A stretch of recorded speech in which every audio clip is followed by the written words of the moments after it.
அன்பானவர்களே, ஜீசஸ் தி Crucified Across All Nations Ministries வழங்கும் எங்கள் அன்பு ஜெயகரன் அங்கிள் அவர்களின் விசேஷித்த தேவ வார்த்தை, ஐஸ்வர்யவானும் லாசருவும். இந்த தேவ வார்த்தையை கடந்த மே மாதம் நடைபெற்ற நமது ஊழியத்தின் வருடாந்திர அக்கினி முகாமாகிய அனிமோஸ் 2024 அன்பு அங்கிள் பகிர்ந்து கொண்டார்கள். இந்த விசேஷமுள்ள தேவ வார்த்தையை தவறாது பார்த்து பயன்பெற்று தேவாசீர்வாதம் பெறுங்கள். பிறரிடமாக பகிரும்படி உங்களை உற்சாகப்படுத்துகிறேன். தேவ வார்த்தையை கேட்கலாமா? எல்லாரும் நாம் ஜெபிப்போம். பரிசுத்தமுள்ள எங்கள் தகப்பனே, உமக்கு நன்றி செலுத்துகிறோம். ஆண்டவரே, இந்த அருமையான வேலைக்காக உமக்கு நன்றி தகப்பனே. இப்பொழுதும் தகப்பனே, நீர் எங்களோடு கூட பேசும். அடிமையை மறைத்துக் கொள்ளும். இயேசுவின் இன்ப நாமத்திலே வேண்டிக் கொள்கிறோம் பிதாவே, ஆமென்.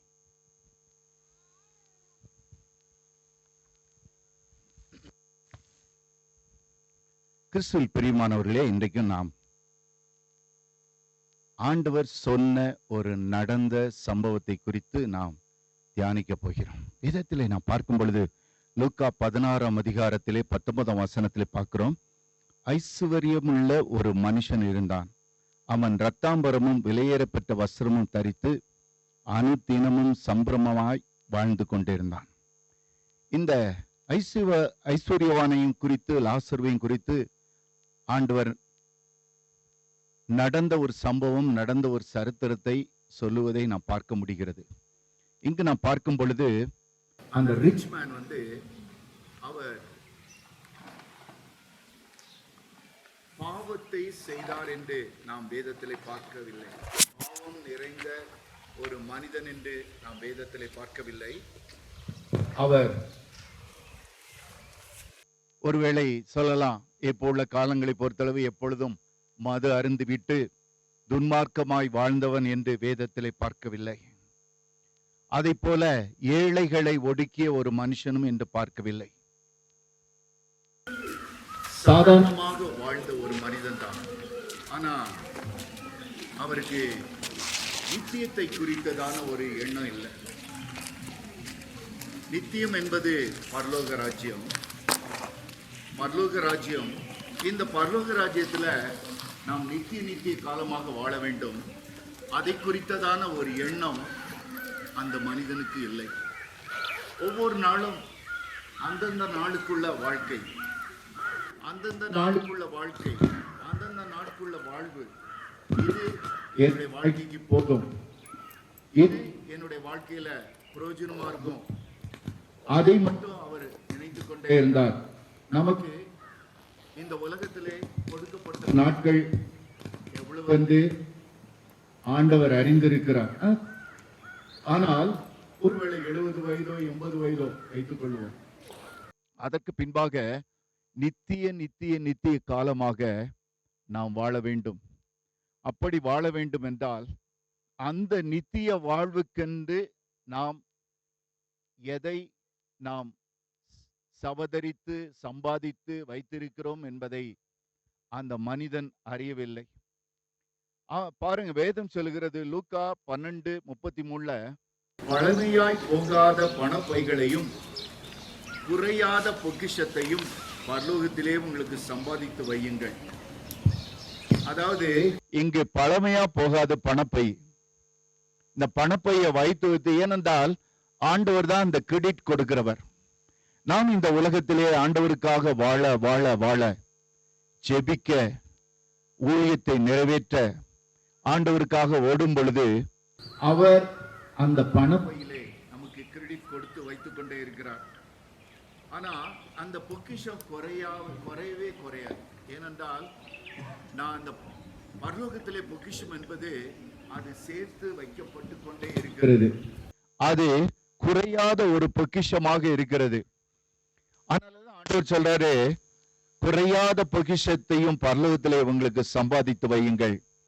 அங்கே திருடன் அணுகுகிறதும் இல்லை, பூச்சி கெடுக்கிறதும் இல்லை. உங்கள் பொக்கிஷம் எங்கேயோ அங்கு இருதயம் இருக்கும். எங்கெங்கெல்லாம் பொக்கிஷம் இருக்குதோ அந்த இப்ப நம்ம ஒரு இடத்துல எதுல நமக்கு அதிகமாக இன்ட்ரெஸ்ட் இருக்கோ அதைத்தான் நாம் அதிகமா, ஒருவேளை ஆபீஸ்ல சிலர் இன்ட்ரெஸ்ட் இருப்பாங்க, அந்த மற்ற இரவு வேளையில மற்ற நேரங்கள் எல்லாம் எப்பொழுதும் அதை குறித்தே அவர்கள் எண்ணம் உடையவர்களாக இருப்பார்கள். அதை போல பாருங்க, நாம் பரலோக ராஜ்யத்தை குறித்து எண்ணம் உள்ளவர்களாக இருக்க வேண்டும் என்று ஆண்டவர் விரும்புகிறார். அங்க நம்ம என்ன சேர்த்து வச்சிருக்கிறோம், அங்க நமக்கு என்ன இருக்குது? இந்த உலகத்தின் காரியங்கள்ல கான்சென்ட்ரேட் பண்ணுவதை விட இது தேவை, உண்மைதான், நாம் இருக்கிற வரைக்கும் அது தேவை. ஆனா அதை கான்சென்ட்ரேட் பண்ணி அதை சேர்ப்பது, அதை என்ன பண்ணுவது, இதை என்ன பண்ணுவது, இப்படியாக நாம் யோசிப்பதை காட்டிலும் ஆண்டவர் விரும்புவது அங்கே குறையாத பொக்கிஷத்தை நான் பரலோகத்திலே சேர்த்து வைக்கணும். மத்தேயு 6:19-20 பார்க்கிறோம், பரலோகத்திலே உங்களுக்கு பொக்கிஷங்களை சேர்த்து வையுங்கள், அங்கு பூச்சியாவது துருவாவது கெடுக்கிறதும் இல்லை, அங்கே திருடர் கண்ணுமிட்டு திருடுகிறதும் இல்லை. அவர் எப்பொழுதும் நாம் பரலோகத்தில்தான் பொக்கிஷம் சேர்த்து வைக்க வேண்டும் என்று ஆண்டவர் விரும்புகிறார். அதை போலவே இயேசுவும் இந்த உலகத்தில் வாழ்ந்த நாட்கள்ல அவர் இந்த உலகத்துக்கென்று வாழவில்லை. உலகத்தை அவர் வெறுத்தார். உலகம் அவருக்கு பாத்திரமாக இருக்கவில்லை. இன்னொன்னு நான் பார்க்கிறோம், தினமும் அவன் எண்ணியதெல்லாம் நன்றாக சாப்பிட வேண்டும், நன்றாக ஒடுக்க வேண்டும். அதான் ஃபர்ட் சம்சுவஸ்லி எவ்ரி டே. தினமும் ஜாலியான ஒரு வாழ்க்கை, தினமும் ஜாலியான ஒரு வாழ்க்கை, தினம் சாப்பிடணும். ஏன்னா லைஃப் இஸ் டு என்ஜாய். இந்த உலகம் நமக்கு ஆண்டவர் கொடுத்திருக்கிறது, இந்த உலகத்தை அனுபவிக்க வேண்டும். அதற்காக அவன் என்ன செய்தான், நன்றாக சாப்பிடுவான்.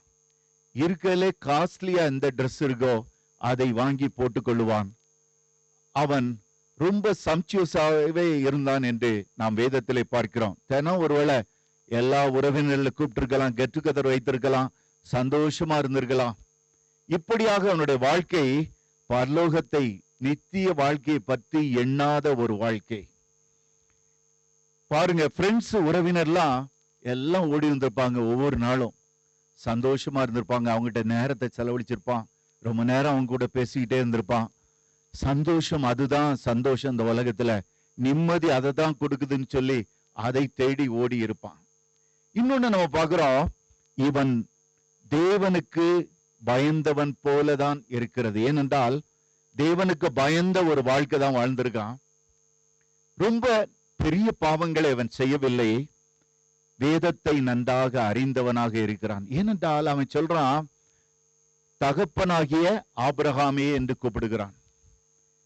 சாதாரணமா உள்ளவங்களுக்கு ஆபிரகாமும் தெரியாது, அவரை போய் தகப்பன் என்று கூப்பிடவும் தெரியாது. அவனுக்கு ஒரு இஸ்ரவேல் வம்சத்தான், அவனுக்கு தன்னுடைய தகப்பன் ஆபிரகாம் தான். அது அவன் நன்றாக அறிந்து வைத்திருந்தான். வேதத்தை வாசித்தவன் தான், வேதத்தை தியானித்தவன் தான். தகப்பன் ஆபிரகாம் மூலம்தான் இந்த சந்ததியெல்லாம் ஆசீர்வதிக்கப்படும், எல்லாவற்றையும் அறிந்தவன். இஸ்ரவேல் தேசம் ஆசீர்வதிக்கப்பட்டது தகப்பனாகி ஆபிரகாம்தான். அதனாலதான் அவன் கூப்பிடும்போது உரிமையோடு கூப்பிடுவதை நாம் பார்க்கிறோம். ஏன்னா தெரியாதவங்களை போய் உரிமையோட யாருமே கூப்பிட மாட்டாங்க. தெரியாத ஒரு ஆளை பார்த்து பயந்துதான் நடுங்குவாங்க. தெரியாத ஒரு ஆளை பார்த்து கொஞ்சம் விலகி போகணும்னு நினைப்பாங்க. உரிமையோடு ஒருத்தருமே கூட மாட்டாங்க. ஆனா இவனை பாருங்கள், உரிமையோடு தகப்பனாகி ஆபிரகாமே. ஒரு தடவை கூப்பிட்டது மட்டும் இல்ல, நீங்கள் வேதத்தை அது வாசித்து பாருங்கள், ஒவ்வொரு பாயிண்டாக எடுத்து எடுத்து வைத்து அவருடைய ஹெல்ப்பை கேட்கிறாரு. ஏதாவது ஒரு விதத்துல தகப்பனாகி ஆபிரகாமே எனக்கு ஹெல்ப் பண்ணுங்க, என்னுடைய சகோதரர் இருக்காங்க, எல்லாவற்றுக்காகவும் அவர் வேண்டிக் கொண்டே இருப்பதை நாம் பார்க்க முடிகிறது. அதனால ஆபிரகாமை குறித்து, வேதத்தை குறித்து நன்றாய் அறிந்த ஒரு மனிதன் தான், வேதத்தை வாசித்தவர் தான். ஆனாலும் வேதம் நமக்கு சொல்கிறது, அவன் ஆண்டவரோடு இணைந்திருக்கவில்லை, பர்சனலாக தேவாதி தேவனை அறியவில்லை. எப்படி ஆபிரகாம் தேவாதி தேவனை அறிந்திருந்தாரோ அப்படியாக பர்சனலாக ஒரு ரிலேஷன்ஷிப் வித் காட் இல்லாமல் அவனுக்கு இருந்தது. அது மட்டுமல்ல, நாம் பார்க்கிறோம், அங்கு அவனிடத்திலே பரிசுத்தம் இல்லாதிருந்தது. ஏன்னா என்னைக்கோ நடக்க போது, நித்தியத்தை குறித்து கேள்விப்பட்டிருப்பான், ஆனா அதை கேர் எடுக்கவே இல்லை. இன்னும் கொஞ்ச காலம், வயசான காலத்திலே நாம் அதை குறித்து இன்னும் அறிந்து கொள்ளலாம். நம்ம அந்த நாட்கள்ல நாம் ஆண்டவரை தேடிக்கொள்ளலாம், அந்த நாட்கள்ல நம்ம ஆண்டவரை பிடித்து கொள்ளலாம். இப்படியாக அவனுடைய வாழ்க்கை நித்தியத்தை குறித்து ஒரு எண்ணம் இல்லாமல் வாழ்ந்து கொண்டே இருந்தான். அது மட்டுமல்ல, அவன் லாசருவை தன் வாசல்களில் இருந்தவனை கண்டுகொள்ளவே இல்லை. ஒருவேளை அவன் நிறைய, அந்த நாட்கள்ல பெரிய பணக்காரங்கெல்லாம் குதிரைகள் பூட்டிய அந்த சேரியட்ல போவாங்க, ரதத்துல அவர்கள் போவார்கள். அதே போல இவனும் புறப்பட்டு சென்றிருப்பான். அவன் வாசல்ல தான், கேட்ஸ்ல தான் வெளியே கிடந்த லாசருவை அவன் கண்டுகொள்ளவே இல்லை. அவன் அதை குறித்து கவலைப்படவும் இல்லை. யாரோ ஒருத்தன் அவனை குறித்து ஒரு எண்ணம் இல்லாமல் இருந்தான். ஏன்னா அவன் சாப்பிட வழி இல்லாதவனாக இருந்தான். லாசருவை குறித்து நீங்கள் பாருங்கள், சாப்பிடக்கூட வழி இல்லாதவனாக இருந்தான்.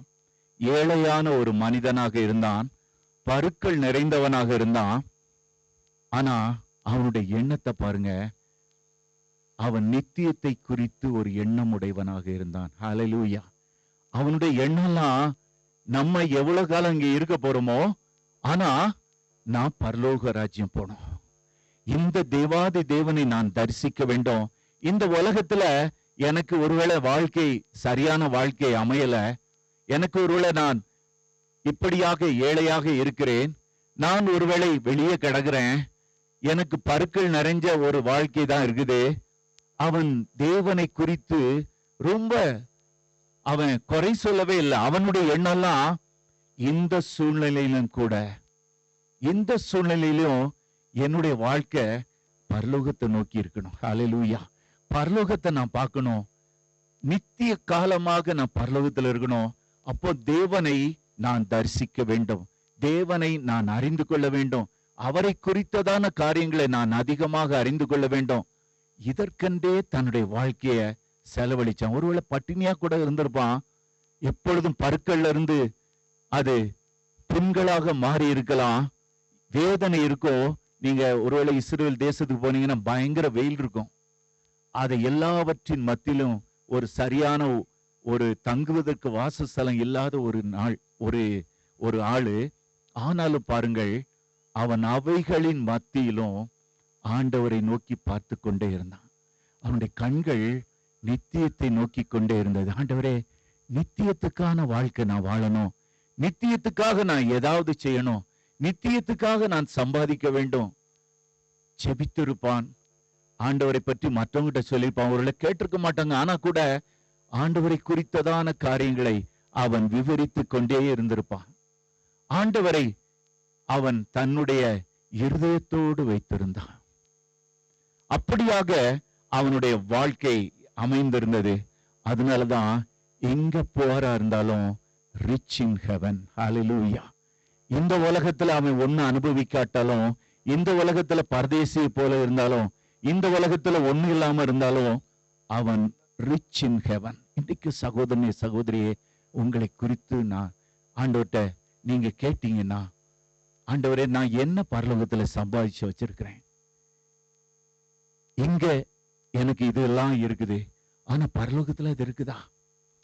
நான் பரலோகத்துல எப்படிப்பட்டவனாக நான் இருக்கிறேன், எப்படிப்பட்டவளாக நான் இருக்கிறேன்? பரலோகத்துல நான் இன்றைக்கு பரலோகம் சென்றேன் என்றால் நான் என்ன வச்சிருப்பேன்? நான் பொக்கிஷங்களை சேர்த்து வச்சிருக்கேனா? நாம் இந்த நாளிலே கொஞ்சம் ஆராய்ந்து பார்ப்போம். இந்த லாசரு பரலோகத்துக்காக வாழ்ந்தான். Rich in heaven. பரலோகத்திலே பொக்கிஷங்களை அவன் சேர்த்தான். வேதம் சொல்லுகிறது, அந்த தரித்திரன். அவனை குறித்து என்ன சொல்லுது? அந்த தரித்திரன் என்றுதான் வேதம் சொல்லுது. ஆண்டவர் சொல்றாரு, அந்த தரித்திரன், போர்மேன், அந்த தரித்திரன் மரித்தாரா? எங்க போயிட்டாரா? தேவ தூதரால் ஆபிரகாமினுடைய மடியிலே கொண்டு போய் விடப்பட்டான். ஹல்லேலூயா. இங்க இவ்வளவுதான் கஷ்டப்பட்டாலும் சரி, பரலோகத்துல ரிச் இன் ஹெவன். ஹல்லேலூயா. பரலோகத்துல இதை குறித்து நான் அண்ணன் சொன்னதை ஒரு விஷயம் சொல்லிக் கொள்கிறேன். என்னவென்றால், அந்த நாட்கள்ல தேவனுக்கு பிரியமாக வாழ்ந்தவர்களை தேவ தூதர்கள் என்ன செய்வாங்களாம்? பரலோகத்துக்கு எடுத்துக்கொண்டு செல்வார்களாம். எப்படியா? அடக்கம் பண்ணப்படாமல். ஹல்லேலூயா. அடக்கம் பண்ணப்படாம. இங்க நம்ம ஐஸ்வர்யவான அடக்கம் பண்ணதை பற்றி வேதம் சொல்லுகிறது, ஆண்டவர் சொல்லியிருக்காரு. ஆனா லாசருவை அடக்கம் பண்ணவில்லையா. அவனுடைய சரீரம் அவ்வளவு பரிசுத்தமான சரீரமாக இருந்திருக்கிறது. அவன் இந்த உலகத்துல வாழ்ந்தாலும் பாவத்துக்கு தன்னை ஒப்பு கொடுக்கவில்லை. ஹல்லேலூயா. இன்றைக்கு அநேகரை பார்த்தீங்கன்னா பாவத்துக்கு ஒப்பு கொடுத்த ஒரு வாழ்க்கை. இது என்ன செஞ்சிடும், ஒண்ணுமே நடக்காது. ஆனால் அப்படி அல்ல. அவனுடைய சரீரத்தை தேவ தூதர்கள் தூக்கிட்டு போயிருந்தாங்கன்னா எவ்வளவு பரிசுத்தமான சரீரமா இருந்திருக்கணும். ஹல்லேலூயா. தேவ தூதர்கள் சாதாரணமா வந்து தூக்கிட்டு போவாங்களா ஒரு சரீரத்தை? கூட போவாங்க. ஆனா அடக்கம் பண்ணாம ஒரு சரீரத்தை தேவதூதர் தூக்கிட்டு போறாங்கன்னா எவ்வளவு பெரிய கிருபை. அப்படித்தான் அடக்கம் பண்ணப்படாமல் அப்படியாகவே தேவதூதர்கள் வந்தாங்களாம். அவர் மரிச்சு போய் கிடந்தாராம், கேட்பாரத்து கிடந்தாராம். அவரை என்ன பண்ணாங்களாம்? அப்படியாகவே தூக்கி கொண்டு தேவதூதர் இந்த ஆபிரகாம் மடியில கொண்டு அந்த இடத்துல கொண்டு போய் விட்டாங்களாம். என்ன மகிமையான ஒரு மரணத்தை பாருங்க. ஹல்லேலூயா. எவ்வளவு கிருபைகள் பாருங்க. இன்றைக்கு நம்முடைய சரீரம் அந்த அளவுக்கு பரிசுத்தமா இருக்குதா? வாலிப பிள்ளைங்களே, உங்கள் கண்கள் பரிசுத்தமா இருக்குதா? இன்னைக்கு அநேக தேவையில்லாத காரியங்கள் இந்த உலகத்துல நிறைய உண்டு. டைம் ஸ்பெண்ட் பண்ணதுக்கு நிறைய உண்டு.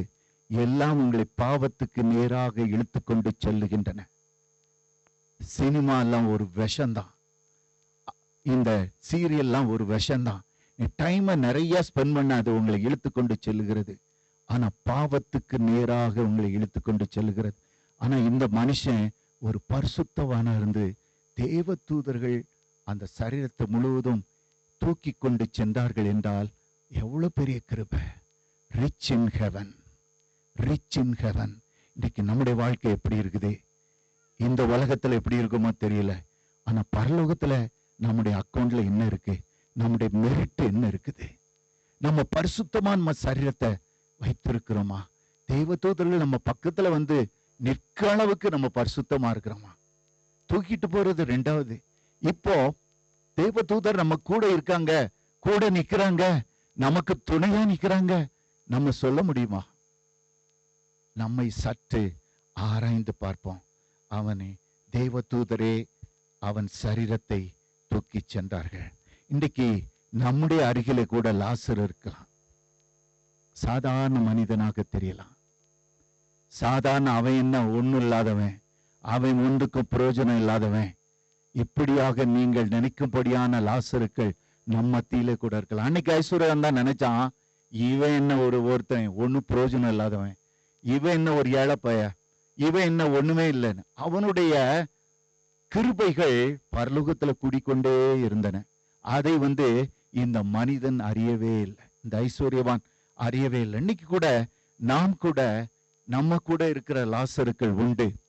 அவர்களை நாம் உதாசீனம் செய்கிறோமா? அவர்கள் யார் என்று நமக்கு தெரியாது. சின்ன வயசுல இருக்கலாம், கிருபை பெற்றவர்களாக இருக்கலாம். ஒரு தடவை அண்ணன் நடந்த சம்பவத்தை சொன்னார்கள். ஒரு சிறுவன், அவன் தேவனுடைய கிருபைகளை பெற்ற ஒரு சிறுவனாக இருந்தான். ஆனா அவர்கள் என்ன செய்தாங்களாம், அண்டை அயலக வீட்டார் ஒரு சகோதரி, அவங்களுக்கும் அதே மாதிரி ஒரு பையன். அந்த பையன் 2 பேரும் வந்தாங்க. ஒரு நாள் வந்து அந்த பையனை கூப்பிட்டு தங்களால் எவ்வளவு அவனை கேவலமா பேச முடியுமோ, எவ்வளவு கிண்டல் அடிக்க முடியுமோ அந்த அளவுக்கு ஏளனமாக பேசினாங்களாம். கடைசியில ஒரு வாரம் கழிச்சு அந்த தாய் தன்னுடைய பையனை பற்றி பெரியதாக பேசியிருந்தாங்க. இந்த சின்ன பையன் கண்ணீர் வடித்து கொண்டு வந்தானா. அப்பொழுது சின்ன பையன் பக்கத்துல ஒரு மைட்டி ஏஞ்சல் இருந்தாங்க. ஏன்னா கிருபை பெற்ற பையன். அதனால அந்த ஏஞ்சல் கோபப்பட்டு அடிச்ச உடனே அந்த பையனை பாருங்க, ஒரு வாரம் கழிச்சு கீழே விழுந்தா 2 கையுமே உடைஞ்சு போச்சு. 2யுமே அப்படி கட்டி தூக்கி வச்சிருந்தாங்களாம். அப்படியாக உடனடியாக அந்த பனிஷ்மெண்ட் அந்த பையனுக்கு சென்றது என்று அண்ணன் சொல்லுவாங்க. இன்னொரு மனிதனை குறித்து அண்ணன் பேசினாங்க. ஒரு தடவை ஒரு மனிதன் ஸ்பிரிச்சுவல் மேன் தான், பெண்டிகாஸ்டல் சர்ச்செல்லாம் போற ஒரு மனுஷன் தான், ஆவியிலே நிரப்பப்பட்டவன் தான், சுவிசேஷம் சொல்றவன் தான், எல்லாம் அப்படிப்பட்ட ஒரு மனிதன் என்ன பண்ணானா, அண்ணனுக்கு விரோதமாக இவர் என்ன ஒரு சாதாரண அவன் இவன்னு சொல்லி கேவலமாக பேசினாங்க. அந்த மனிதர் அன்றைக்கு அடிக்கப்பட்டார், மரணத்தை சந்தித்தார். பாருங்க, அந்த மனுஷன் அன்னைக்கு அங்கு போகும்போது நித்தியத்தை எங்க கழிச்சிருப்பான் நான் யோசிச்சு பார்த்தேன். அவன் பாதாளத்துக்கு சென்ற பின்புதான் அறிஞ்சிருப்பான், ஐயோ நம்ம எவ்வளவு கிருபை பெற்ற ஒரு ஆளை இப்படி நம்ம ஏளனமா மோசமா கேவலமா பேசிட்டோம். அவன் அன்னைக்கு எவ்வளவாய் கதறி இருப்பான் தெரியுமா? நம்ம மத்தியிலையும் லாசருக்கள் இருக்கலாம். அதனால யார் லாசரு என்பது நமக்கு தெரியாது. ஏன்னா அவன் ஐஸ்வர்யவான் கண்ணுக்கு அவன் ஒண்ணுமே இல்லாதவன், அவன் தூரத்துல கிடக்கிறவன், அவன் ஒரு வீடு வாசல் இல்லாதவன், அவன் வசதி இல்லாதவன், அவன் சாப்பிட வழி இல்லாதவன், அன்னன்னைக்கு கூட என்னிடத்துல தான் அவன் ஏதாவது துணிக்கைகள் கீழே விழுமோன்னு பார்த்து கொண்டு இருக்கிறவன், அவன் குட் ஃபார் நத்திங். ஆனா தேவனுடைய பார்வையில வெளியேறப்பட்டவனாக இருந்தான். ஹல்லேலூயா. அதனால நாம கூட நம்முடைய வாசல் கதவை தட்டும் லாசருவை போன்ற நம்ம இயேசுவை பார்க்கிறோம். அவர் வாசல் கதவை தட்டிக்கிட்டே இருக்கார். அநேக நேரங்கள்ல நம்ம கூட பேசிக்கொண்டே இருக்கிறார். ஆனா அவரை நாம் உதாசீனம் செய்கிறோம். அதே போல நமக்காக பாடுகள் பட்டவராக நாம் நம்முடைய பாவங்களை ஏற்றதுனால அவர் அழகற்றவராக கிடக்கிறாரு. நம்முடைய பாவங்களை ஏற்றதுனாலே அவர் அழகற்றவராக அவர் கிடக்கிறாரே. அவரை நாம் ஏற்றுக்கொள்வதே இல்லை, அவரை நாம் கண்டுகொள்வதே இல்லை. ஐஸ்வர்யான் தனம் அந்த பக்கம் தான் போயிருப்பான், ஆனா கண்டுகொள்ளவே இல்லை. அதே போல நம்முடைய நோய்களை ஏற்றதினாலே அவர் அந்த கேடடைந்து கிடந்தாரு. ஆனா நம்ம நினைச்சுக்கிட்டோம் இவன் சபிக்கப்பட்டவன், இவன் நோய்வாய்ப்பட்டவன், இவன் இப்படிப்பட்டவன் சொல்லி அன்றைக்கு எப்படி லாசருவை உதாசீனம் செய்தார்களோ அப்படியே நாமும் கூட நம்முடைய வாழ்க்கையில் அநேக வேளையில ஆவியான நம்ம கூட பேசுவாரே, இயேசு பேசுவாரே, அதையெல்லாம் தட்டி விடுவோம். அதற்கெல்லாம் நாம் இணங்குவதே இல்லை, அதை ஒரு பொருட்டாக நாம் நினைப்பதே இல்லை. நாம் ஒவ்வொரு நாளும் இயேசுவை நம்முடைய மனசுல நினைப்பதே இல்லை. நமக்காக பாடுபட்ட இயேசு, நமக்காக நிந்தைகளை அவமானங்களை சுமந்த இயேசு, துப்பப்பட்ட இயேசு, அவரை நாம் ஒரு நாளும் நினைத்து கூட பார்ப்பதே இல்லை. நாம் நம்முடைய வேலைகள், நம்முடைய வழிகள், நம்முடைய இது எல்லாத்தையுமே வேகமாக ஓடிக்கொண்டிருக்கும் உலகிலே இந்த உலகத்துக்காக ஓடிக்கொண்டே இருக்கிறோம்.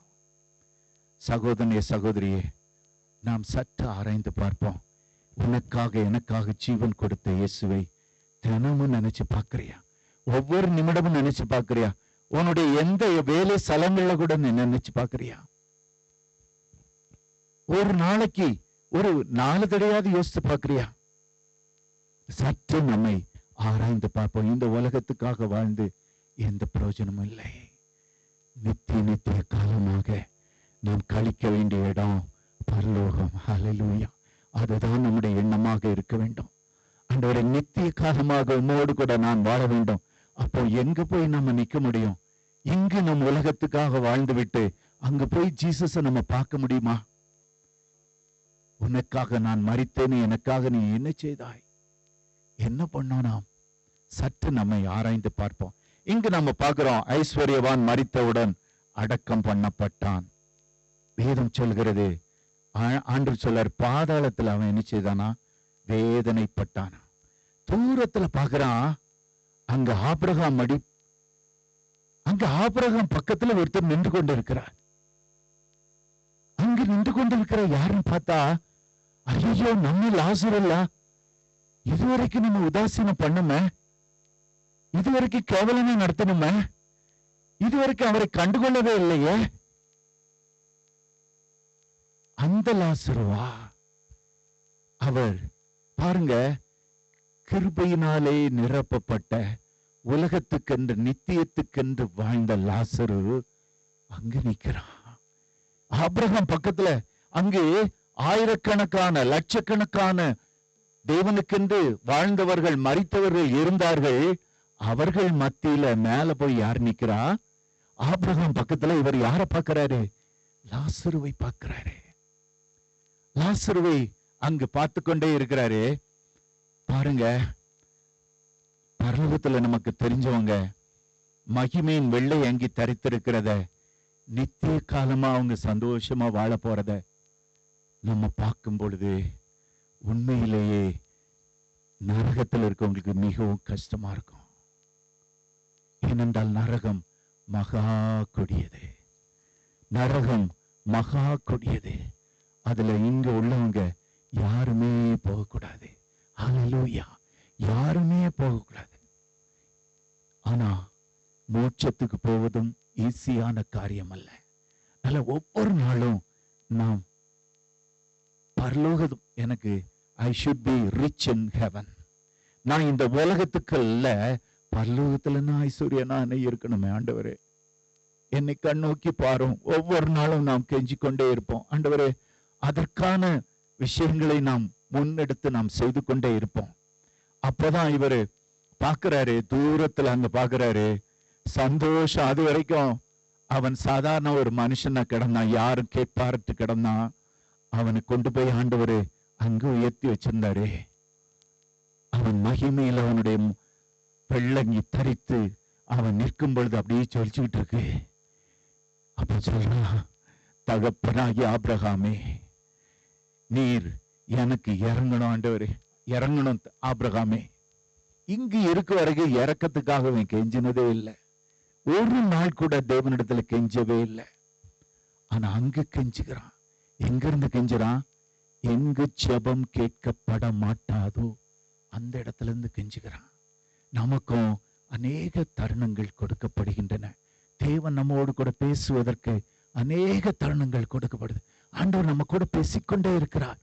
ஆனா இந்த தருணத்தை அல்லல் தட்டி கொண்டே இருக்கிறோம். இங்க பாக்குறவன் கேட்கிறான், தகப்பனாகி ஆபிரகாமே, நீர் எனக்கு இறங்கி லாசரு தன் விரலின் நுனியில் தண்ணீர் தோய்த்து என் நாவை குளிர பண்ணும்படி அவனை அனுப்ப வேண்டும். ஒரே ஒரு சொட்டு தான் இருக்கும். எவ்வளவு தண்ணி தரும்? இந்த விரல் நுனியில எவ்வளவு தண்ணி தரும்? 2 சொட்டு 3 சொட்டு தான். இந்த தண்ணீர எனக்கு கொடுக்க வேண்டும், என் நாவை குளிர பண்ணும்படி அவனை அனுப்ப வேண்டும். இந்த அக்னி ஜுவாலையில் வேதனைப்படுகிறேனே என்று கூப்பிட்டான். அடிக்கடி இந்த நரகத்தை குறித்தும் சொல்லி கொடுத்திருக்காங்க. எவ்வளவாய் அக்னி அப்படியாக ஜுவாலை போல எழும்பும், சுத்திலும் நிக்கிறவங்களை மறுபடியும் இழுத்து கொண்டு வரும். இப்பொழுதும் கந்தகமும் அக்னியும் எரிந்து கொண்டே இருக்கும். இதுல நம்மை வேதனைப்படுத்துவதற்கென்று இந்த பிசாசுகள் இருக்குமா, அவைகள் அடித்துக்கொண்டே இருக்கும், அடித்துக்கொண்டே இருக்கும். புழுக்கள் உண்டா? இந்த புழுக்கள் எல்லாம் அது நம்முடைய அவயவங்கள் வழியாக, இப்ப நம்ம பொய் பேசணும்னா நம்ம வாய் உள்ள வழியாக சென்று வெளியே வருமா? எந்தெந்த இடம் மனுஷன் பாவம் செஞ்சிருக்கானோ அது வழியே புழுக்கள் வரும். எந்தெந்த அவயவங்கள் பாவம் செஞ்சதோ அந்த இடத்தெல்லாம் புழுக்கள் அரிக்கும், வேதனைப்படுத்தும், கொத்தும். தேளை போல இருக்குமா? அவ்வளவாக வேதனைகள் வேற. நித்திய காலமாக இரவும் பகலும் அமைதி இல்லை. இரவும் சத்தம் போடுவாங்க, பகல்லையும் சத்தம் போடுவாங்க. இத கூட ஒரு ரிசர்ச்ல கூட நிரூபித்து காண்பித்திருக்கிறார்கள். நினைச்சோம், ஆழமான தொலையிட்டு பார்க்கும் பொழுது அங்கிருந்து அப்படிப்பட்ட ஓலங்கள் வந்தது. ஐயோ ஐயோ என்று அப்படிப்பட்ட ஓலங்கள். இன்றைக்கும் தேவன் நமக்கு கொடுத்த தருணங்கள். அவன் பாருங்க, ஒவ்வொரு நாள் நினைச்சிருப்பான், தேவன் எனக்கு கொடுத்த தருணத்தெல்லாம் வேஸ்ட் பண்ணிட்டேன். இந்த லாசரு எவ்வளவாக தன்னை ப்ரிப்பேர் பண்ணிக்கிட்டே இருந்தான். ஒவ்வொரு நாளும் அந்த சூழ்நிலையிலும் கூட தன்னை ப்ரிப்பேர் பண்ணிக்கிட்டே இருந்தானே. I should be rich in heaven. ஆனா நான் என் நாட்களை வேஸ்ட் பண்ணிட்டேன். ஆண்டவர் கொடுத்த நாட்கள் ஒவ்வொன்று பொன் போன்ற நாட்கள். இந்த நாட்கள் எல்லாம் நான் வேஸ்ட் பண்ணிட்டேனே. இப்போ இந்த இடத்துல வந்திருக்கிறனே. அவன் கண்களுக்கு முன்பாக அந்த தருணங்கள்லாம் வந்து நிற்கும். அப்போ அவனுடைய மனதையெல்லாம் அது வாதித்தது. அது மட்டுமல்ல, தாங்கள் செய்த தங்கள் பாவங்களை குறித்து அவங்க மன வருத்தப்பட்டுக்கிட்டே இருப்பாங்க. நித்திய அக்கினி இது. இதுல இருந்து விடுபட வழியே இல்லையா? இதுல இருந்து விடுபட வழியே இல்லையா? அவருடைய மனது அதை குறித்து எண்ணிக்கொண்டே இருக்கும். இதுல இருந்து வெளியே வர முடியாதா? வெளியே வர முடியாதா? இந்த உலகத்திலே அது எங்கேயாவது நம்ம ஒரு கஷ்டம் பிரச்சனை வந்துன்னா என்னைக்காவது விடுதலை கிடைக்கும்னு நினைப்போம். ஆனா இங்கு விடுதலை என்பது கிடையவே கிடையாது. விடுதலை என்பது கிடையவே கிடையாது. அது மட்டுமல்ல, அவன் நினைச்சிருப்பான், நான் ஆண்டவரை நம்பி இருந்தேன்னா, என்னுடைய நாட்கள் எல்லாம் வீணாக்காம என்னுடைய தாளந்துகள், என்னுடைய பணம் எல்லாவற்றையும் நான் ஆண்டவருக்கு என்று செலவழிச்சிருந்தேன்னா, என்னுடைய 5 சகோதரரையும் நான் இப்ப கூட்டிக் கொண்டு இந்த இடத்துக்கு வராம அவங்கள பாதுகாத்து நான் பரலோகத்துக்கு போயிருப்பேனே. இப்போ இவ்வளவாய் வேதனைப்படுகிறேனே. கந்தகமும் அக்கினியும் நிறைந்த பாதாளத்துல வேதனை பட்டுக்கொண்டே இருக்கிறேனே. அதனால அவன் எவ்வளவாய் கதறி இருப்பான். நமக்கு கூட இந்த உலகத்துலதான் சான்ஸ் கொடுக்கப்படுது. நம்ம மனம் திரும்புவதற்கு, நம்ம ஆண்டவரோடு இருப்பதற்கு ஒவ்வொரு மணி நேரமும் நமக்கு கிருபையாக கொடுக்கப்படுது. உலகத்துல அநேக ஜனங்களுக்கு இப்படிப்பட்ட கிருபைகள் கிடைக்கவே இல்லை. உலகத்துல இருக்கிற நாட்களிலே ஆண்டவரே, பரலோகத்துல ராஜ்யம், பரலோகத்துல நான் ஐஸ்வர்யவனாக மாறணும், ரிச் இன் ஹெவனாக நான் மாறணும். ஒவ்வொரு மணி நேரத்தையும் நாம் பாவத்துல ஈடுபடாம இந்த உலகத்துக்காக வாழாமல் செலவழிக்கும் பொழுது நாம் பரலோகத்துல ரிச்சாக இருக்க முடியும். இந்த லாசர்வை போல நாம் பரிசுத்தமாக இருக்கும் பொழுது, நம்முடைய சரீரத்தை பரிசுத்தமாக காத்துக்கொள்ளும் பொழுது, நம்ம வாயை காத்துக்கொள்ளும் பொழுது, நம்முடைய காதை காத்துக்கொள்ளும் பொழுது, நம்முடைய கண்களை காத்துக்கொள்ளும் பொழுது, நிச்சயமாகவே பரலோகத்துல சந்தோஷமா இருக்கணும். அழகான வெண்வஸ்திரம் தரித்து ஜொலிக்கும் உடையோடு நாம் தேவனோடு கூட, பரிசுத்தவான்களோடு கூட அந்த மகிமையின் ராஜ்யத்துல இருப்பது எவ்வளவு அருமையான காரியம். ஆண்டவர் அந்த சான்ஸை நமக்கு இந்த உலகத்துல தான் கொடுக்கிறாரு. சாது சுந்தர் சிங் அவர்கள் ஒரு நாள் நரகத்தை குறித்ததான தரிசனம் அவர்கள் புத்தகத்திலே விவரித்திருந்தார்கள். நரகத்துக்கு அவர்கள் சென்றார்கள், ஆவில எடுத்துக்கொள்ளப்பட்டு. அங்கு சென்ற உடனே பாருங்க, ஐயோ ஐயோன்னு ஒரு மனுஷன் கூக்குரல் இட்டுக்கொண்டே இருந்தான், ஓடிக்கொண்டே இருந்தான். கூக்குரல் இட்டு அங்க இங்க பைத்தியக்காரனை போல ஓடிக்கிட்டு இருந்தான். இவருக்கு புரியவே இல்லை, ஏன் இங்க வந்து இப்படி பைத்தியக்காரனை போல இருக்கணும். அப்போ தேவதூதன் அங்க ஒருத்தர் இருந்து இவரிடத்துல பேசி கொண்டிருந்தார். அந்த தேவதூதன் சொன்னாரு, உலகத்துல மனம் திரும்புறதுக்கு, தேவனண்டை திரும்புறதுக்கு அவனுக்கு அநேக தருணங்கள் கொடுக்கப்பட்டது, அநேக தருணங்கள் கொடுக்கப்பட்டது. ஆனா எப்பெல்லாம் அவனுடைய மனசாட்சி அவனை குத்துமோ, ஆண்டவருடைய வார்த்தைகள் பேசுமோ, இதையெல்லாம் என்ன பண்ணுவானா, அந்த நாட்கள் அவன் குடித்து வெறித்து, அதெல்லாம் எப்போ மனசாட்சி குத்தி கொண்டே இருக்குமோ, ஆவியானவர் குத்தி கொண்டே இருப்பாரோ, அதெல்லாம் அப்படியே ஒண்ணுமே இல்லாம மாத்தி விடுவானா. அடுத்த நாள் எழும்பும் போது அதை குறித்து எண்ணம் இல்லாம போயிடுவானா. ஆனா இங்கு வந்த பிறகு தான் வீணாக்கிய தருணங்களை நினைத்து வருந்தி புரண்டு அழுது கொண்டே இருக்கிறான். தான் வீணாக்கின தருணங்கள் இனி திரும்ப வராது. ஐயோ ஐயோ, ஆண்டவர் எனக்கு எவ்வளோ தருணங்களை கொடுத்தார, என்கிட்ட பேசிக்கிட்டே இருந்தார, எவ்வளோ நாட்களை கொடுத்தார, ஆனா நான் வீணாக்கிட்டேன்னு சொல்லி அவன் புலம்பிக் கொண்டே இருந்தானா. அது மட்டுமல்ல, அவன் நடப்பித்த பாவங்கள், அவன் அங்க இருக்கிறான், அவன் நடப்பித்த பாவங்கள் அவனுக்கு முன்பாக இப்போதான் நடந்தது போல ஒவ்வொன்னாக வந்து கொண்டே இருந்தாரான். அதை பார்க்க பார்க்க பார்க்க மனசுல இன்னும் கவலைகள் அவன் மனதிலே. அதனாலதான் அவன் பைத்தியக்காரனை போல ஓடுறான். தன்னுடைய மனது அவனை வாதித்து கொண்டே இருக்குது. நிம்மதி இல்லாத ஒரு வாழ்க்கை, நிம்மதி இல்லாத ஒரு இருதயம். அதனாலதான் அவன் கஷ்டப்பட்டு கொண்டே இருந்தான். அது மட்டுமல்ல, அவனுடைய பாவ ஜீவிதத்தை அங்க உள்ளவங்களும் எல்லாரும் பார்த்தாங்களாம். நடந்த ஒரு சம்பவத்தை சொல்றேன். சாந்தம்ல நாங்க ஒரு இடத்துல தங்கி இருந்தோம். அதுல நிறைய கிறிஸ்டின்ஸ் இருந்தாங்க. முஸ்லிம்ஸ் அதிகம், கிறிஸ்டின்ஸ் இருந்தாங்க. அதுல ஒரு ஆன்டி, நாங்க கிறிஸ்டின்ஸ் அறிந்து கொண்டு ஒரு ஆன்டி எங்களோடு கூட அதிகமாக எங்கம்மா இருக்கீங்க, எங்க பேசுறீங்க, ஒவ்வொரு நாளும் பொம்மை விசாரிப்பாங்க, என்ன விசாரிப்பாங்க, பிகலாவை ரொம்ப விசாரிப்பாங்க. பிகலா கூட நிறைய பேசுவாங்க.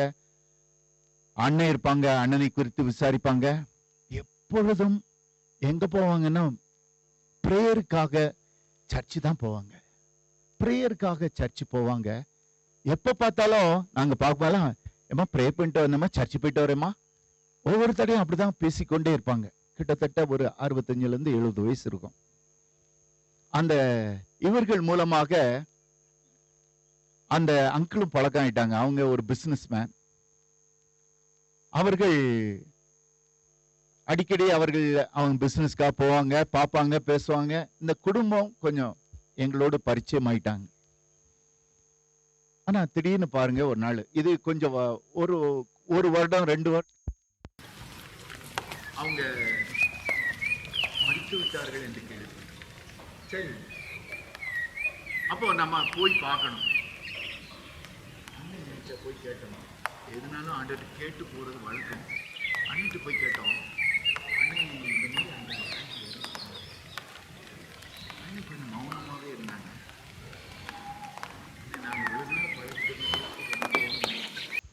அப்பொழுது நாங்கள் பெர்மிஷன் கேட்டபோது அண்ணன் சொன்னாங்க, 5 நிமிடம் போயிட்டு பார்த்துட்டு வந்து விட வேண்டும். சரி, நாங்கள் இருவரும் சென்றோம், விசாரித்தோம், திரும்பி வந்துவிட்டோம். அன்றைக்கு இரவு வேளையிலே, இது காலையில் நடந்தது, இரவு வேளையில் அண்ணன்ட்ட, ஏன் அண்ணன் போகக்கூடாது, ஏன் இங்கே போகக்கூடாதுன்னு சொன்னீங்க? அப்பொழுது சொன்னார்கள், ஏம்மா, அந்த அம்மாவை கூட்டி கொண்டு செல்வதற்காக அநேக ஆவிகள் பாதாளத்திலேருந்து வந்திருக்குது. அவங்கெல்லாம் சொல்கிறாங்க, இந்த அம்மா ஒரு காலத்தில் ரொம்ப அழகாக இருந்திருக்காங்க. அவங்கெல்லாம் சொல்கிறாங்களாம், இவைகளெல்லாம் ஏற்கனவே இறந்து போன ஆவிகள். அவங்கெல்லாம் சொல்கிறாங்களாம், இவா எனக்குரியவா, இவா என்னோடு இருந்தவள், இவ எனக்குரியவா. இப்படியாக நிறைய ஆவிகள் வந்திருக்குமா. வீட்டில் பார்த்தோன்னா ஃபுல்லாக பிசாசுகளின் கூட்டமும் அந்த ஆவிகளின் கூட்டமும் நிறையா இருக்குது. அவர்கள் பாதாளத்துக்கு அவளை இழுத்து கொண்டு சென்று விடுவார்கள் என்று. சகோதரனே, சகோதரியே, நம்முடைய வாழ்க்கை we should be very careful. நம்ம ஜெபிக்கலாம், ஆனால் எப்படி ஜெபம் பண்ணுறோம்? நேரத்தை ஸ்பெண்ட் பண்ணுவாங்க அவங்க எவ்வளோ நாட்கள். நாங்கள் பார்க்குற நேரம்லாம் ஜெபத்துக்கு போகிறவங்க தான், சர்ச்சு போயிட்டு வரவங்க தான். ஆனால் போகிறது பாதாளத்துக்கு. அந்த பாவங்கள்லாம் அப்படி மன்னிக்கப்படாமல் இருந்திருக்கு. என்ன செய்தாங்களோ, எப்படி ஜெபம் பண்ணாங்களோ தெரியவே இல்லை. இன்றைக்கி நாமும் கூட நம்முடைய வாழ்க்கையை சற்று ஆராய்ந்து பார்ப்போம். சற்று ஆராய்ந்து பார்ப்போம். நாம் நித்தியத்தை எங்கு செலவழிக்க போகிறோம்? நம்ம பரலோகத்தில் ரிச்சாக இருக்கிறோமா? எப்படி என்று சற்று நம்மை நிதானித்து, இவன் என்ன சொல்கிறான், நம்ம என்ன கேட்கணும்னு நினைக்க வேண்டாம். ஏனென்றால் அண்ணன் ஒரு நடந்த சம்பவத்தை சொல்லுவாங்க. அண்ணன் ஊரில், இது கன்வென்ஷன்லாம் அண்ணன் பேசுவது வழக்கம். அண்ணனுடைய சொந்த ஊரில் அண்ணன் அறிந்த ஒரு சகோதரி, பெரியவங்க.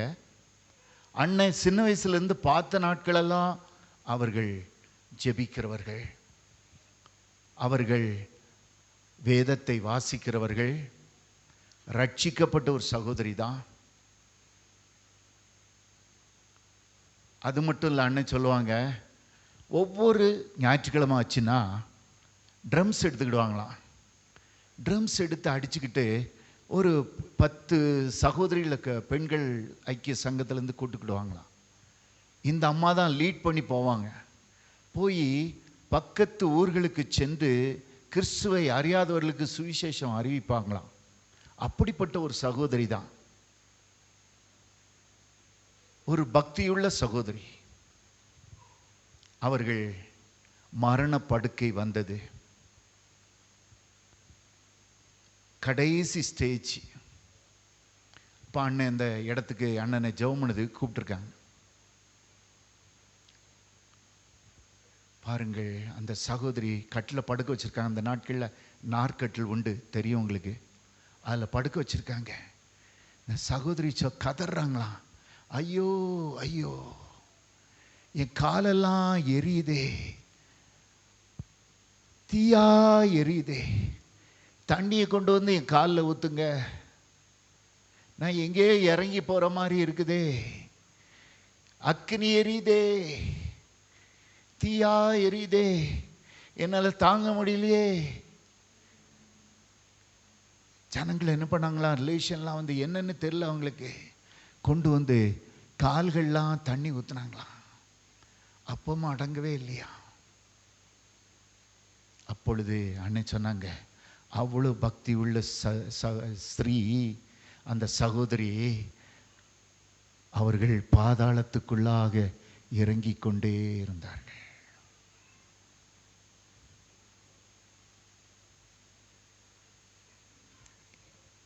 சகோதரி அது சொல்லும்போது சொன்னாங்க, ஒழுங்கா மனம் திரும்பலை, மன்னிக்கப்படாத பாவங்கள் அநேகம் இருந்தது, ஆண்டவரோட ரொம்ப க்ளோஸ் ஐக்கியம் இல்லை.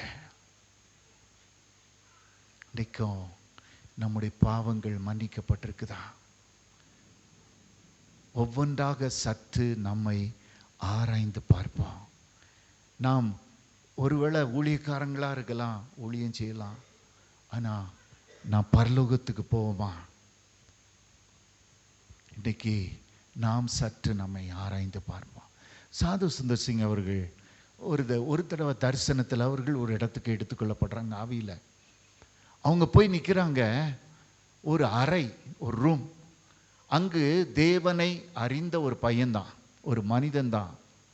அவன் அறிந்த மனிதன் துணிகரமாக ஒரு பாவத்தை செய்வதற்கு அந்த அறையில் போய் அறையை பூட்டிக்கிட்டான். பூட்டிக்கிட்டு அவன் பாவம் செய்கிறான். அப்பொழுது ஒரு பரிசுத்தவன் அங்கே வந்திருக்கிறாரு. அவர் சொல்கிறாரு, இவன் அந்தரங்கத்தில் பாவத்தை செய்தான், அவன் பாவம் யாருக்கும் தெரியாதுன்னு நினச்சிக்கிட்டு இருக்கான், ஆனால் இவனுடைய ஞான கண்கள் திறந்துன்னா எவ்வளவு நல்லா இருக்கும். இந்த பாவத்தை அவன் செய்ய துணிந்திருக்கவே மாட்டான். அவன் பாவம் செய்யாதபடி அவன் வெளியே வர்றதுக்கு தான் நாங்கள்லாம் அங்கே வந்திருக்கிறோம். அவன் பாவம் செய்யக்கூடாது, அதுலேருந்து தடுக்கணும்னு சொல்லி செயின்ஸ் நாங்கள் வந்திருக்கிறோம், ஏஞ்சல்ஸ் வந்திருக்கிறாங்க, பரிசுத்தமாக நடந்த அவனுடைய மூதாதையர் வந்திருக்காங்க. எல்லாருக்கும் ஒரே ஆசை, இந்த பிள்ளை எப்படியாவது. அதுக்காக நாங்கள்லாம் பேசி பேசி பார்க்குறோம், ஏமா அந்த பாவத்தில் ஈடுபடாத. அவனோ பாவத்தை செய்வதற்கு துணிகரம் கொண்டிருக்கிறான். யாரும் என்னை பார்க்க மாட்டாங்கன்னு சொல்லி அவன் பாவத்தை செஞ்சிகிட்டு இருக்கான். அப்பொழுது அவர் கடைசியில் சொன்னார், அந்த செயின்ட் சொன்னார், அந்த பரிசுத்தவன் சொன்னார், இனிமே நாங்கள் அவன் பாவத்தை தடுக்காதபடிக்கு நாங்கள் வந்து நின்னோம், ஆனால் அவன் பாவத்தை துணிகரமாக செஞ்சிட்டான். இனிமேல் நியாய தீர்ப்பு நாளில் நாங்கள் தான் சாட்சி சொல்லுவதற்காக அங்கே வந்து ஆண்டவர் எங்களை நிறுத்துவார், நாங்கள் சாட்சி சொல்ல வேண்டிய ஒரு கட்டாயத்தில் இருக்கிறோன்னு சொன்னார். சகோதரியே, நம்முடைய பாவங்கள் மறைக்கவே முடியாது. பரலோகத்துக்கு தெரியாமல் நம்ம ஒன்றும் செய்யவே முடியாது. தேவனுக்கு மறைவான பாவம் ஒன்றுமே இல்லை. இன்றைக்கு நமக்கு ஆண்டவர் ஒரு தருணத்தை கொடுத்துருக்கிறாரு. இந்த ஐஸ்வர்யவான் லாசருவின் சம்பவத்தின் மூலமாக, ஆண்டவரே என்னுடைய பாவத்தை மன்னியும், என்னுடைய அக்கௌண்ட் பரலோகத்தில் பெருகிக்கொண்டே இருக்கணும், நான் அதற்காக என்னென்ன செய்யணுமோ தகப்பனே நான் செய்து கொண்டே இருப்பேன். ஆண்டவர் இதுவரைக்கும் அப்படி ஒரு வாழ்க்கை வாழலை. ஒவ்வொரு நிமிஷமும் நான் பரலோகத்தை நோக்கி நான் ஓடுகிறேன். ஏனென்றால் எப்பொழுது மரணம் வரும் என்று தெரியாது. ஏனென்றால் எனக்கு என் கீழே வேலை பார்த்த ஒரு அன்பான சகோதரன் உண்டு. அவன் அவன் விக்கிரகங்களை வணங்கினவன். ஆனால் ஆண்டவரை ஏற்றுக்கொண்டான்.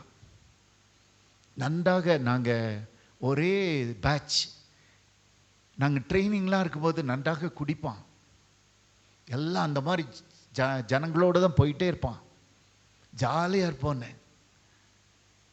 ஆனால் அவன் ஒரு நாள் என் கீழே வேலை பார்க்க வந்திருக்கிறான். ஒரு யூனிட்டில் எல்லோரும் சேர்ந்து வேலை பார்த்தோம்.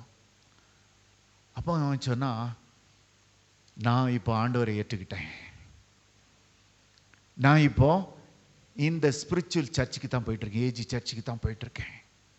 அவன் தன்னை சொன்னான், நான் இந்த மாதிரி மனம் திரும்பிட்டேன். கொஞ்ச நாட்கள் ஆச்சுது.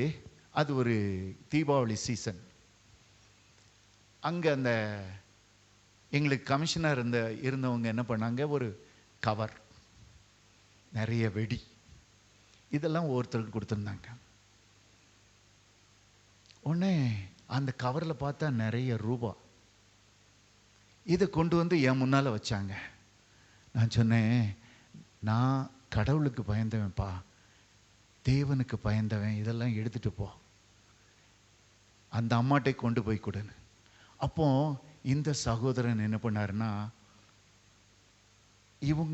இந்த சகோதரன் இதெல்லாம் எடுத்துகிட்டு போய் அந்த அம்மாட்ட கொடுத்து, அவர் கிறிஸ்டியனு, அவர் இந்த மாதிரிலாம் வாங்க மாட்டார், கடவுளுக்கு பயந்த ஒரு மனுஷன், பிலிவர், இப்படிலாம் சொல்லி கொடுத்துட்டாரு.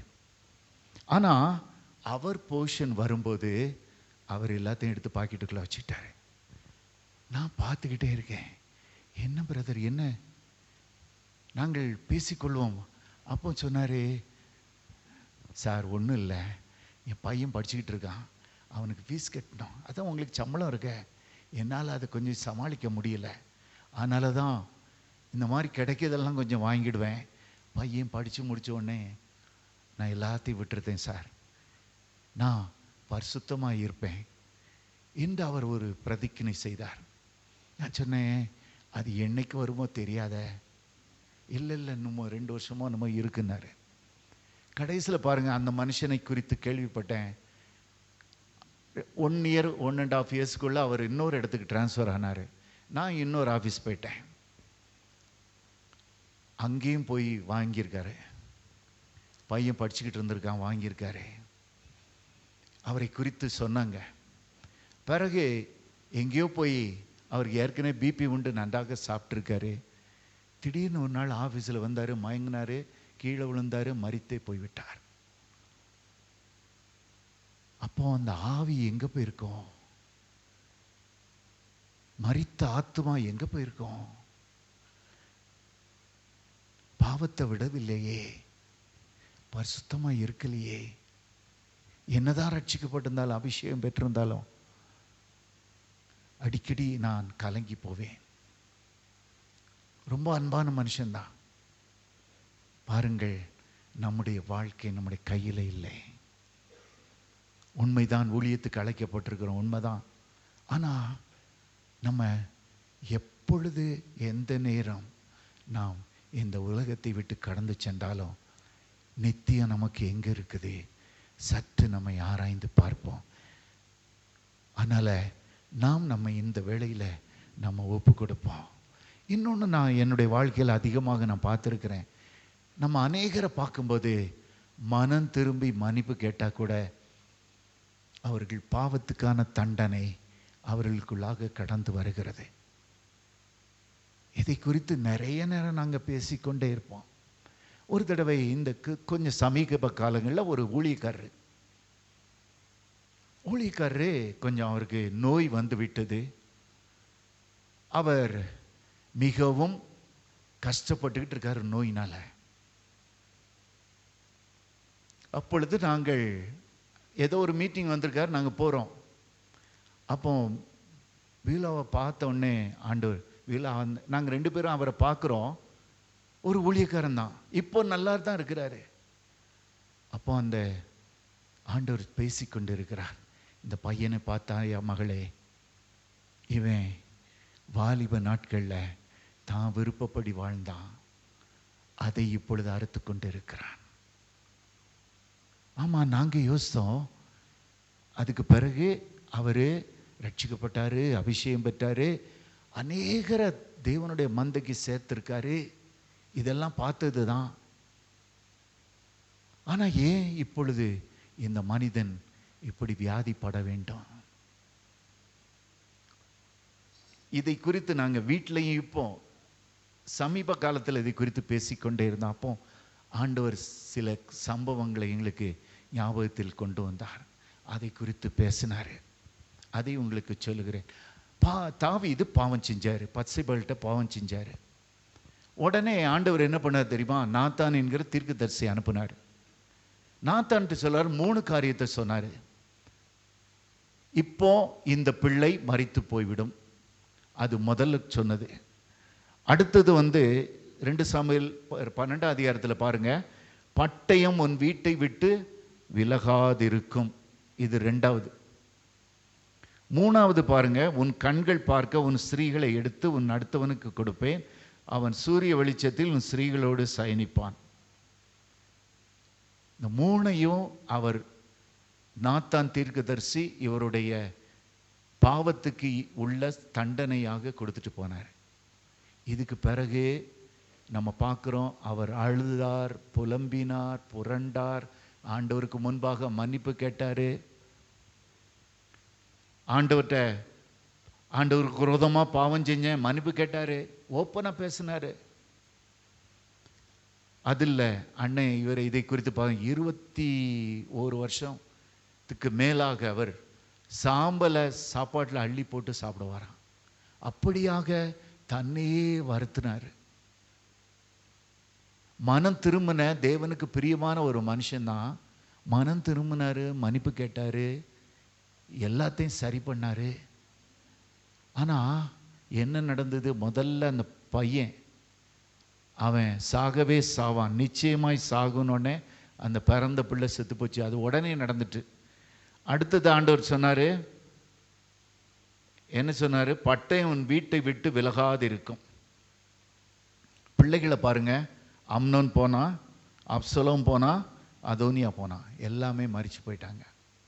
பட்டயம் வீட்டை தொடர்ந்து கொண்டே இருந்தது. ஏனென்றால் தேவனுக்கு பிரியமான பிள்ளைகளை தேவன் அவர் என்ன சுற்றிலும் வேலி அடைத்து காத்து கொள்வார்.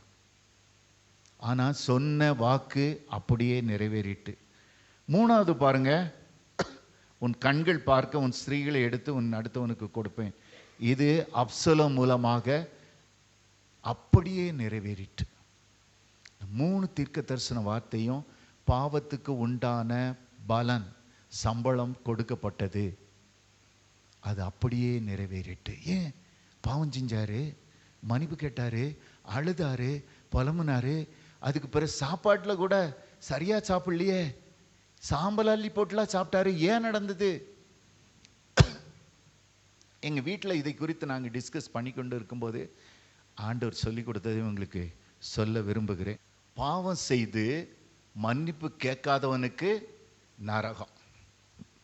பாவம் ஒருத்தன் செய்கிறான், மன்னிப்பு கேட்கவே இல்லை, அவனுக்கு நரகம்.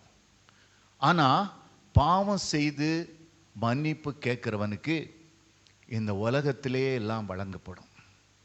மன்னிப்பு கேட்குறான், உண்மைதான். ஆனால் எதை விதைத்தாயோ அதையே அறுப்பாய். அந்த இதுக்கு பலன் எங்கே கொடுக்குறார் ஆண்டவர்? இந்த உலகத்திலேயே கொடுத்து விடுகிறார். தாவீதுக்கு அப்படித்தான் கொடுக்கப்பட்டதான். ஆண்டவர் பேசினதை தான் நாங்கள் சொல்லுகிறோம். இங்கேயே கொடுக்கப்பட்டதான். ஏனென்றால் இதனுடைய பலன் இந்த உலகத்திலே முடியட்டும், நான் என் பிள்ளை தாவீதை பரலோகத்தில் உயர்ந்தவனா வைக்கணும். ஹல்லேலூயா. அதற்கு இந்த பாவம்லாம் தடையாக நிற்கக்கூடாது. அங்கே பிசாசு கேட்கக்கூடாது, ஏன் ஆண்டவரை இவனை கொண்டு போய் இந்த இடத்துல வச்சிருக்காரு, ஏன் இப்படி வச்சிருக்கிறீரே. அப்படியே இல்லை. பரலோகத்தில் என் குமாரன் என்னுடைய இருதயத்துக்கு பிரியமானவன், இன்னும் எனக்கு இருதயத்துக்கு பிரியமானவனாகவே பரலோகத்திலையும் இருக்கணும். ஹல்லேலூயா. அதனால் இந்த உலகத்திலேயே அவன் பாவம் செஞ்சதை வச்சு நான் எல்லாத்தையும் முடிச்சிருந்தேன். பரலோகத்துக்கு போகும்போது அவன் இன்னும் ஒப்பற்றவனாக இருக்கணும். அதனால தான் இன்றைக்கு பாருங்கள், அவர் சொன்னார், அவர் இந்த உலகத்துக்குள்ளாக கடந்து வரும்போது அவருடைய ரதத்தை ஓட்டிட்டு வர்றது யார் தெரியுமா? இந்த தாவீது. ஹல்லேலூயா. பரலோகத்தில் இந்த உலகத்தில் எல்லாத்தையும் தீர்த்துட்டு பரலோகத்தில் என் பிள்ளை என் கூடவே இருக்கணும். இல்லைன்னா இந்த பாவம்லாம் ஒட்டிக்கிட்டு அங்கே வந்ததுன்னு வச்சுக்கிடுங்களேன், இல்லாவிட்டால் அந்த பலன் வந்ததுன்னா அவர் பக்கத்தில் நெருங்க முடியாத ஒரு சூழ்நிலையாக இருக்கலாம். அதனால் அதே போல தான் அன்னை முன்னால் சொல்லி கொடுத்துருக்காங்க. எலிசா அந்த மொட்டை தலையாக ஏறி போனோடனே இந்த 42 பிள்ளைகளையும் அவர் ஒரு கட்டில் கொடுத்தாரு. கரடி வந்து எல்லாத்தையும் கொண்டு போட்டுட்டு. ஆனால் அதில் நிறைய பிள்ளைங்க ஒன்றுமே அறியாத அப்பாவி பிள்ளைங்க. இதை குறித்து அண்ணன் சொல்லும்போது, நம்ம மோசே என்ன பண்ணாராம், அவர் அங்கும் இங்கும் பார்த்து என்று சொல்லி வேதத்தில் பார்க்குறோம். ஆனால் அவர் பரலோகத்தின் புஸ்தகத்தை பார்த்தாராம். இவன் மேலே எவ்வளவு பிரச்சனைகள் இருக்கு, எவ்வளவு தீமைகள் அவன் பண்ணியிருக்கான், மரணத்துக்கு பாத்திரன் என்று எண்ணின பிறகுதான் பரலோக புஸ்தகத்தெல்லாம் வெரிஃபை பண்ணிட்டு தான் அதோனா என்று அவர் கமாண்ட் கொடுத்துருக்காரு. அந்த மனுஷன் எகிப்தியன் கீழே விழுந்து செத்து போயிடுறான். ஆனால் இவர் பரலோகத்தின் புஸ்தகத்தெல்லாம் பார்க்கலையா, பார்க்காம கமாண்ட் கொடுத்தாரு. இந்த பிள்ளைங்கள்லாம் மறித்து போயிட்டான். அதனால தான் இந்த எலிசா ஒருவேளை அவர் மரணத்தை காணாமல் கூட மேலே எடுத்துக்கொள்ளப்பட்டிருக்கலாம், இல்லாட்டா வேதனை இல்லாத மரணத்தை அனுபவிச்சிருக்கலாம். ஆனால் மரணத்துக்கு ஏதுவான வியாதியாக இருந்தான். ஏன் இவ்வளோ அற்புதங்களை செய்த தீர்க்கதரிசி வியாதியாக இருந்தார், மரணத்துக்கு ஏதுவான வியாதியாக இருந்தாருன்னு சொல்லி அண்ணன்ட்ட கேட்கும்போது அண்ணன் ஒரு இதில் சொல்லி கொடுத்தாங்க. என்னென்னா, இந்த பிள்ளைங்களுடைய பெற்றோரின் கண்ணீர் பரலோகத்தில் போய் நின்றுதான்.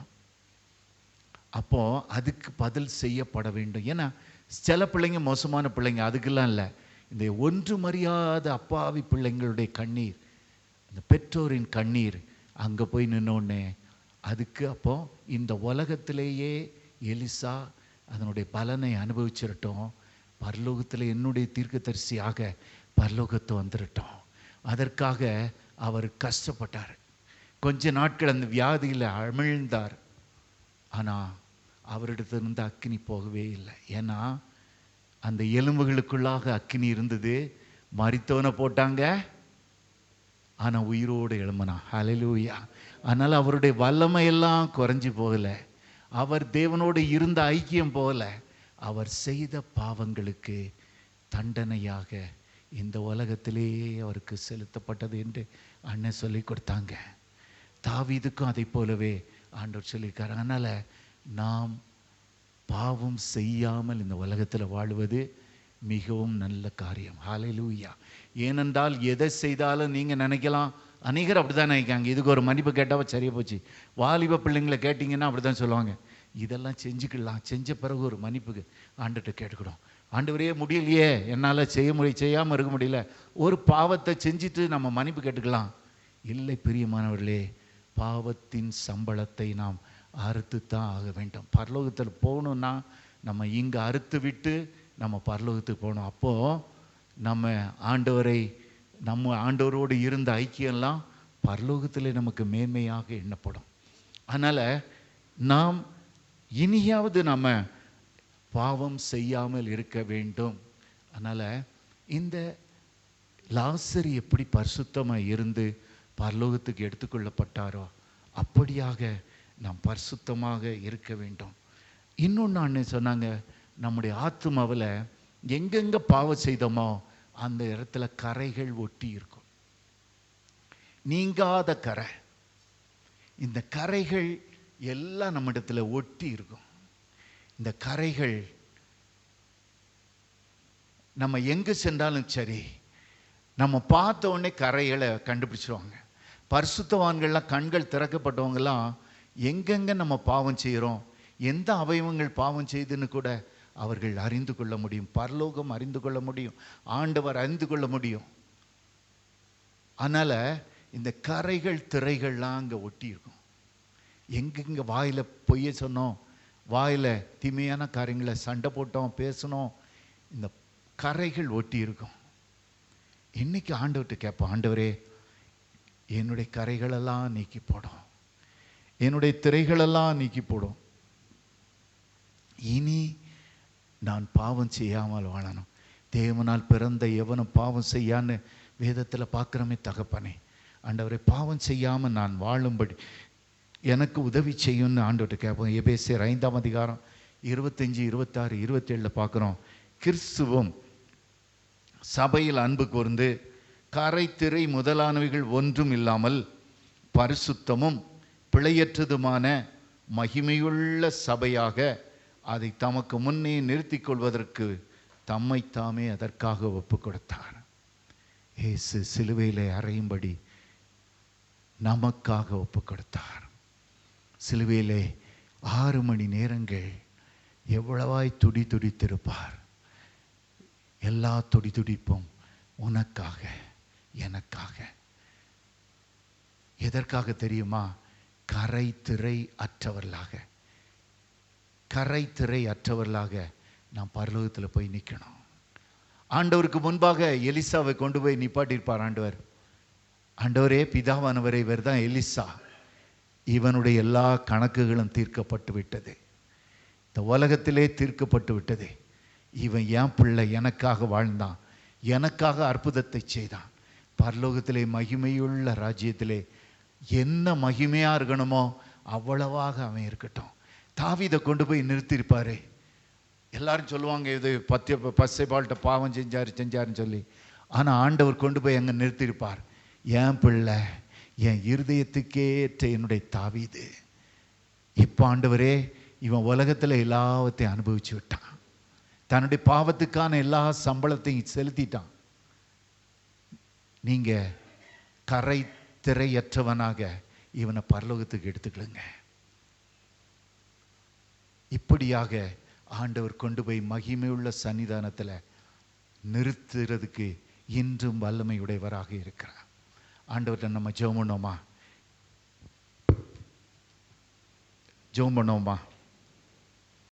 ஆண்டவரே, எங்களை கண்ணோக்கி பாரும் தகப்பனே. ஆண்டவரே, ஐஸ்வர்யவான் லாசரு, இந்த ஐஸ்வர்யவான் ஆண்டவரே போக முடியாத, ஆண்டவரே அதிலிருந்து விடுபட முடியாத ஒரு இடத்துக்கு சென்றான்ப்பா. அவன் கூவி பார்க்குறான். ஆண்டவர் ஃபாதர் ஏப்ரஹாம் கதறி பார்க்குறான். ஆனால் எந்த ஜெபத்துக்கும் பதில் இல்லைப்பா. பிரியமான தேவ ஜனமே, நமது அன்பு சகோதரர் நமது ஊழியத்தின் வருடாந்திர முகாமில் கொடுத்த தேவ செய்தியை உங்களிடமாக நாங்கள் ஒளிபரப்பி உள்ளோம். இந்த தேவனுடைய வார்த்தை உங்கள் ஒவ்வொருவருக்கும் பிரயோஜனமாக இருந்திருக்கும் என்பதில் எனக்கு எந்த சந்தேகமும் இல்லை. இந்த தேவனுடைய வார்த்தையை மற்றவர்களிடமாகவும் நீங்கள் பகிர்ந்து கொள்ளும்படி உங்களை நான் அன்போடு கூட கேட்டுக்கொள்கிறேன். உங்களுக்கு இருக்கும் ஜெப விண்ணப்பங்களை எங்களிடமாக தெரியப்படுத்த நாங்கள் வாஞ்சிக்கிறோம். திரையில் காணப்படுகிற தொலைபேசி எண்ணிற்கும் அலைபேசி எண்களுக்கும் நீங்கள் அழைத்து உங்கள் ஜெப விண்ணப்பங்களை சொல்லும் பொழுது உங்களுக்காக நாங்கள் ஜெபிக்க ஏதுவாக இருக்கும். 24 மணி நேரமும் உங்களுக்காக நாங்கள் ஜெபிக்க வாஞ்சிக்கிறோம். திரையில் காணப்படும் எண்ணை நீங்கள் தொடர்பு கொண்டால் தேவனுடைய வார்த்தையை உங்களுக்கு நேராக ஊழியர்கள் கொண்டு வருவார்கள். எங்களது இணையதள சேவைகள் யாவும் திரையில் காணப்படுகிறது. முகநூல், ட்விட்டர் மற்றும் இன்ஸ்டாகிராம் பக்கத்தையும் பின்தொடரவும். எங்களது யூடியூப் சேனலை நீங்கள் சப்ஸ்கிரைப் செய்யும் பொழுது இதில் பதிவிடப்படும் தேவனுடைய வார்த்தை உங்கள் வீடுகளுக்குள்ளாகவும் உங்கள் கைகளுக்குள்ளாகவும் புறப்பட்டு வரும். நமது ஊழியத்தின் உபவாச கூட்டங்களுக்கு உங்களை நாங்கள் அன்போடு கூட அழைக்கிறோம். ஒவ்வொரு மாதமும் 1ஆம் வார சனிக்கிழமை கேரளா மூணாரில் உள்ள ஹோட்டல் ஹில்வியூவில் வைத்து உபவாச கூட்டம் நடைபெறுகிறது. கேரளா மூணார் சகோதர சகோதரிகளே, மறவாமல் கலந்து கொள்ளவும். ஒவ்வொரு மாதமும் 2வது வாரம் ஞாயிற்றுக்கிழமை மகாராஷ்டிராவில் உள்ள மும்பை கல்யாணில் வைத்து உபவாச கூட்டங்கள் நடைபெறுகிறது. மும்பை சகோதர சகோதரிகளே, தவறாமல் அதில் கலந்து கொள்ளுமாறு உங்களை அன்போடு கூட கேட்டுக்கொள்கிறோம். ஒவ்வொரு மாதமும் 3வது சனிக்கிழமை திருநெல்வேலி தென்காசி மாவட்டத்தில் உள்ள ஹோட்டல் ஆனந்தா கிளாசிக்கில் வைத்து உபவாச கூட்டங்கள் நடைபெறுகிறது. திருநெல்வேலி தென்காசி மாவட்டத்தில் உள்ள உங்கள் யாவரையும் அன்போடு கூட கலந்து கொள்ளும்படி உங்களை அழைக்கிறோம். ஒவ்வொரு மாதமும் 4வது ஞாயிற்றுக்கிழமை சென்னையில் வைத்து YMCA பிராட்வே ஹைகோர்ட்டிற்கு எதிரே உபவாச கூட்டங்கள் நடைபெறுகிறது. சென்னையில் இருக்கும் அன்பு சகோதர சகோதரிகளே, மறவாமல் பங்கேற்குமாறு உங்களை அழைக்கிறோம். இந்த உபவாச கூட்டங்கள் காலை 10 மணி முதல் மாலை 5 மணி வரை நடைபெறும். தவறாமல் எங்களோடு கூட கலந்து கொள்ளுங்கள். தேவ வல்லமையை பெற்றுக் கொள்ளுங்கள். இது குறித்து தானே விவரங்களை மேலும் அறிய திரையில் காணப்படும் எண்களை தொடர்பு கொள்ளவும். உங்களுக்கு சாட்சிகள் இருக்குமாயின் திரையில் காணப்படுகிற மின் அஞ்சல் முகவரிக்கு அதை பகிரும்படி உங்களை அன்போடு கூட கேட்டுக்கொள்கிறோம். எழுதி அனுப்ப வேண்டும் என்று விருப்பப்படுகிறவர்கள் திரையில் காணும் எங்கள் விலாசத்திற்கு உங்களது சாட்சிகளை கடிதம் வாயிலாக எங்களுக்கு அனுப்பிவிடுமாறு உங்களை நாங்கள் அன்போடு கூட கேட்டுக்கொள்கிறோம். கர்த்தர் தாமே உங்கள் ஒவ்வொருவரையும் ஆசீர்வதிப்பாராக. ஆமேன்.